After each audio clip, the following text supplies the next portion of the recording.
Alright, greetings and salutations. My name is ComicFire, and welcome to my new unboxing video.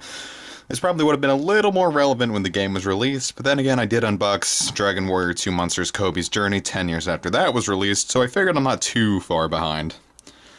Alright, let's take a look at this thing. I got the collector's edition. Thought it was going to be an extra 10 bucks, but it turned out to be 15, and I wasn't too digging on that. GameStop lied to me! Imagine that. It's got a lot of stuff in it, too. Tells you exactly what it's got. Soundtrack, the game, an art book, and AR cards, which I never really used AR cards, but hey. It's got that, like, weird circular plastic bit that a lot of 3DS games seem to be packing nowadays. But it comes off quite easily. So, let's take a look-see. See how easily I can do this with one hand. That's what she said. That's pretty. Alright, well, oops. What's that? Just packing the soundtrack. It's all nice and wrapped, too. So you've got the 10 songs, Overture to Hope, Land of Beginnings, Horizon of Light and Shadow, The Gongs of Battle, Sylvan Tranquility, Under a Hollow Moon, He of the Name, Windswept Day, Land of Radiant Flowers, and Ship Upon the Open Skies. I wonder if assume that's an airship theme. Twould make sense. Ooh yeah, Bravely Default. You know, I didn't think we were gonna actually get this game for a long time. Oh hey, and it also plays on 2DS. I never would have realized. Thankfully, I'm pretty sure that sticker can come right off. Here are the AR cards. Like a deck of playing cards, almost. Wouldn't mind playing poker, Bravely Default characters. It's not so easy to do on just one hand.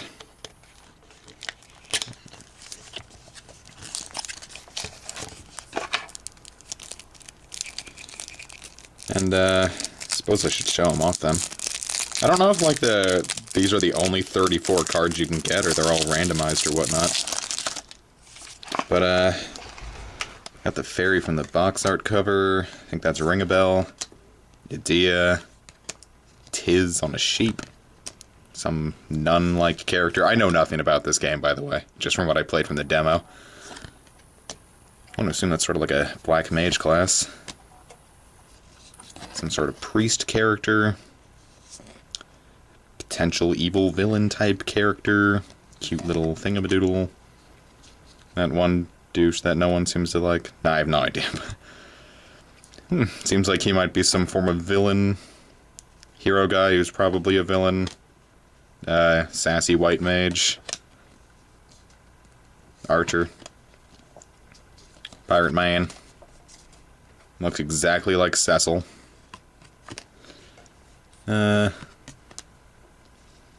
French woman with a filter cigarette. Scientist man with sword. That one guy from Game of Thrones.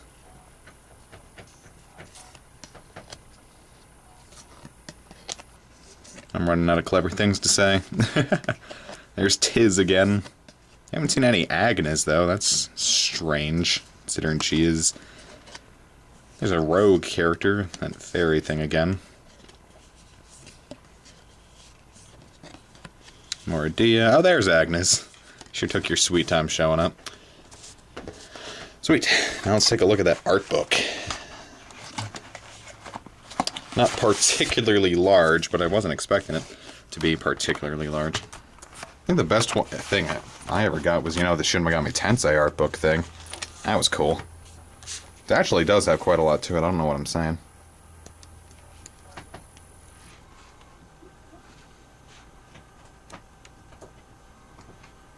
Got all the characters, some concept art.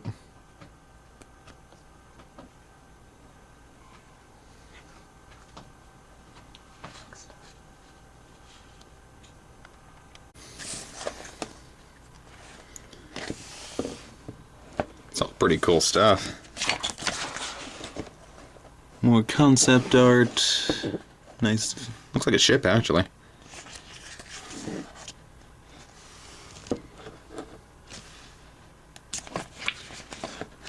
Concept art of that ship. Ship itself. Probably not in-game graphics, but I don't know. It kind of looks... Graphics kind of look hand-drawn. It's pretty cool.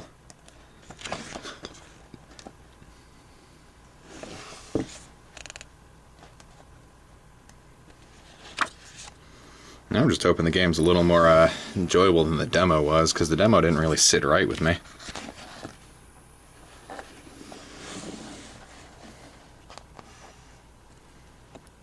I mean, it was okay. It was just kind of grind heavy. It's like, why am I doing all this grinding if it's not going to be transferred to the main game?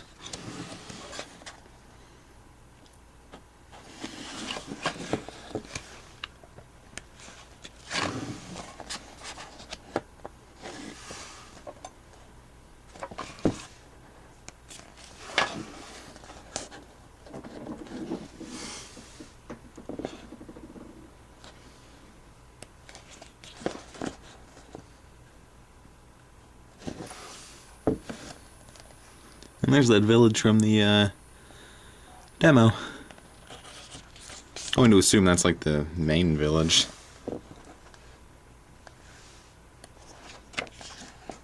Because why wouldn't it be?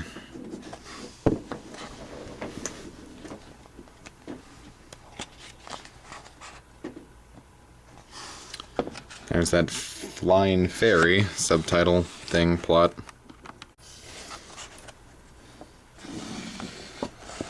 More of that flying ferry. There's that ring-a-bell fellow. From what I heard, he's an amnesiac, which kind of makes his name hilarious.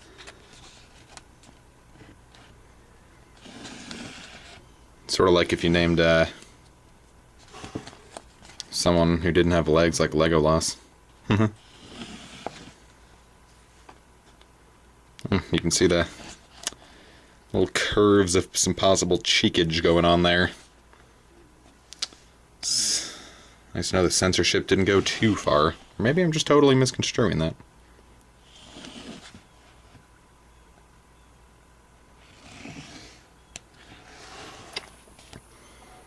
I see some places I see it says like Tiz is the main character, and other places it's like Agnes, and I'm not entirely sure.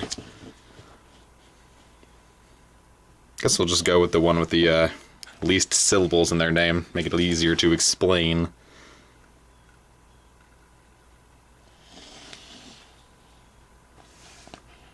Like, I heard about some possible censorship in this game, and I mean, tell you, it doesn't appear to be much in the way of that. I'm not complaining or anything, but I don't know, censorship in video games isn't really too much of a bother to me. It's like, have you ever lived in the Super Nintendo era? You want to talk about censorship?